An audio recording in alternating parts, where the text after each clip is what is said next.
Nimapada town हल परिसर में पूर्वतन मंत्री समीर रंजन दास 64तम जन्मदिन अवसर में रत्नाकर दास फाउंडेशन पक्षर रक्तदान शिविर अनुष्ठित होती। शिविर में निमापड़ा गोप अंचल 100 अधिक युवक और छात्र स्वेच्छाकृत भाव रक्तदान करते। निमापड़ा गोष्ठी स्वास्थ्य केन्द्र में रोगी को फल बंटन कर निश्चित भाव में आम तो जीवन जाक समाज होती लोक होती समस्त गुरुत्वपूर्ण कथा 45 वर्ष सामाजिक जीवन में आम बर्तमान समय काटी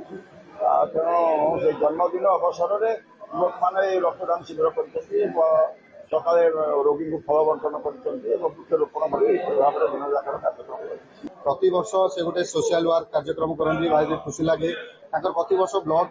कैंप हुए से भगवान पाखे जिते सारा राज्य में रक्तर अभाव परिलक्षित हुए किंतु से समय रक्त